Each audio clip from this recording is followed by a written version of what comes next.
mempresentasikan tentang terapi modalitas dan konsep terapi aktivitas kelompok. Sebelumnya izin memperkenalkan diri, saya Indiriska Andini. Saya Arifki Alamsyah. Saya Siva Aulia Zahra. Saya Mutiara Sigoma. Terapi modalitas yaitu pendekatan terapi yang dirancang untuk membantu pasien dengan gangguan jiwa yang mengubah perilaku maladaptif menjadi adaptif. Menggunakan berbagai metode, terapi termasuk intervensi perilaku, psikologis, sosial, dan hubungan interpersonal, dengan tujuan utama memperbaiki kualitas hidup pasien. Selanjutnya, jenis-jenis terapi modalitas. Yang pertama ada terapi individual. Tujuannya untuk membantu klien mengubah perilaku yang kurang baik menjadi perilaku lebih baik. Yang kedua, terapi lingkungan. Terapi ini mengatur lingkungan klien supaya mendukung perubahan perilaku. Yang ketiga, terapi keluarga. Fokusnya untuk membantu keluarga memahami peran mereka dalam mendukung klien dan memperbaiki fungsi keluarga yang mungkin terganggu. Selanjutnya yaitu jenis-jenis terapi modalitas. Ada 3. Yang pertama, terapi kelompok. Belajar dari pengalaman satu sama lain, meningkatkan hubungan dengan orang lain, dan mengubah perilaku negatif. Yang kedua, ada terapi perilaku. Bertujuan untuk mengubah perilaku yang tidak diinginkan dan memperkuat perilaku yang diinginkan. Dan yang ketiga, ada terapi bermain. Lewat bermain, anak bisa mengekspresikan perasaan dan memahami apa yang mereka pahami. Manfaat terapi modalitas bagi pasien psikiatri. Yang pertama, meningkatkan kesadaran, membantu pasien lebih memahami perilaku dan pikiran mereka sendiri. Yang kedua, mengurangi gejala, membantu meredakan gejala gangguan jiwa seperti kecemasan, halusinasi, dan agresivitas. Dan yang ketiga, adaptasi, membantu pasien menyesuaikan diri dengan situasi yang ada. TAK merupakan salah satu terapi modalitas yang dilakukan oleh perawat kepada sekelompok pasien yang memiliki masalah yang sama, dengan tujuan membantu pasien mengatasi masalah tersebut melalui interaksi dan aktivitas bersama.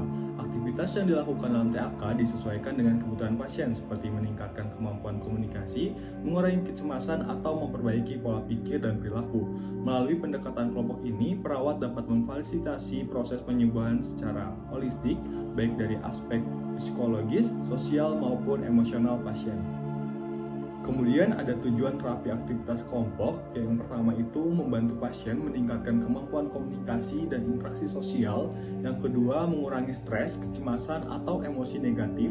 Yang ketiga itu memberikan dukungan emosional melalui interaksi kelompok. Yang keempat, membantu pasien memecahkan masalah atau menghadapi situasi tertentu.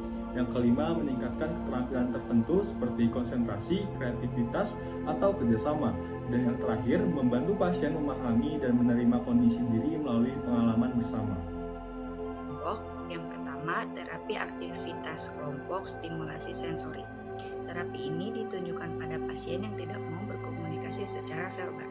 Yang kedua, terapi aktivitas kelompok orientasi realitas. Terapi ini pasien diorientasikan kepada realita pasien seperti diri sendiri, orang lain di sekitar pasien, lingkungan yang pernah mempunyai hubungan dengan pasien pada saat ini dan masa lalu. Yang ketiga adalah terapi aktivitas kelompok sosialisasi. Terapi ini dilakukan secara bertahap, dimulai dari interaksi interpersonal, interaksi dalam kelompok, dan interaksi massa. Dan yang terakhir adalah tahap terapi aktivitas kelompok. Yang pertama ada fase prekelompok. Fase ini dimulai dengan membuat tujuan terapi, menentukan leader, jumlah anggota, kriteria anggota, tempat dan waktu kegiatan, serta media yang digunakan. Yang kedua ada fase awal kelompok. Fase ini ditandai dengan timbulnya ansietas karena masuknya anggota kelompok dan peran baru. Fase ini terbagi atas 3 fase, yaitu orientasi, konflik, dan kohesif. Yang ketiga ada fase kerja kelompok. Pada fase ini kelompok sudah menjadi tim. Kelompok menjadi stabil dan realitas. Pada akhir fase ini, anggota kelompok menyadari produktivitas dan kemampuan yang bertambah disertai percaya diri dan kemandirian. Dan yang terakhir ada terminasi. Fase ini ditandai oleh perasaan puas dan pengalaman kelompok akan digunakan secara individual pada kehidupan sehari-hari. Terminasi dapat bersifat sementara atau temporer atau akhir.